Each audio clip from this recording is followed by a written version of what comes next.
අපි ඉල්ලීමක් කරනවා මේ 16000 අතර ප්‍රමාණයක් ඉන්නවා ගුරු සංවර්ධන නිලධාරීන්. ඒ අයව දෙක ශ්‍රේණියට අන්තර්ග්‍රහණය කරලා වසර 3ක් ඇතුළත අධ්‍යාපනය පිළිබඳව පශ්චාත් උපාධි ඩිප්ලෝමාව සමත් වුණයින් පස්සේ ඒ අය විස්තර කිරීමේ ඒ විසඳුම ක්‍රියාත්මක කරන්න කටයුතු කරන්න කියලා අපි ඉල්ලීමක් කරනවා. ඒ වගේ තමයි සර් මේ දැන් අපිට අඟහරුවාද සාකච්ඡාවක් ජනාධිපතිතුමා ලබලා දීලා තියෙනවා.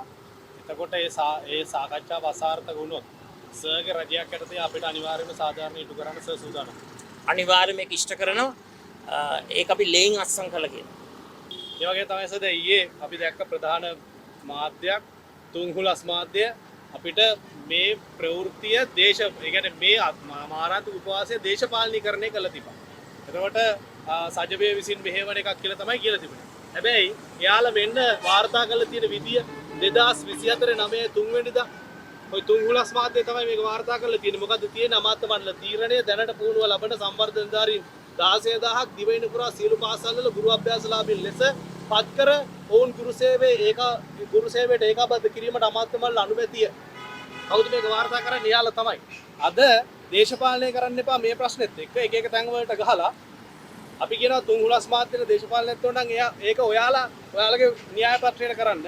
මෙතන මාරාන්තික වෙලා ඉන්නේ මිනිස්සුත් එක්ක දේශපාලනය කරන්න එපා. ඉතාමත්ම පැහැදිලිව මම කියන්න කැමති රජයේ වගකීම තමන්ගේ පොරොන්දු ටික ක්‍රියාත්මක කිරීම. දැන් බලයට ආවන් පස්සේ වැඩේ නොකරන්න එක හේතු දක්වලා වැඩක් නැහැ. මේ 16000ක් 17000ක් ගුරු සංවර්ධන නිලධාරීන්ට ඇයි ගුරු සේවයට අනියුක්ත කරගැනීමේ ඒ පත්වීම් ලබා දීමේ වැඩ පිළිවෙල ක්‍රියාත්මක නොකරන්නේ? ඇයි ඡන්ද කාලේ කිව්ව දේ නොකරන්නේ?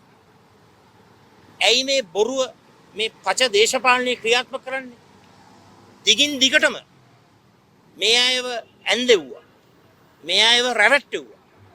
ඇත්ත වශයෙන්ම මට කියන්න තියෙන්නේ ගුරු සංවර්ධන නිලධාරීන් පමණක් නොවේ.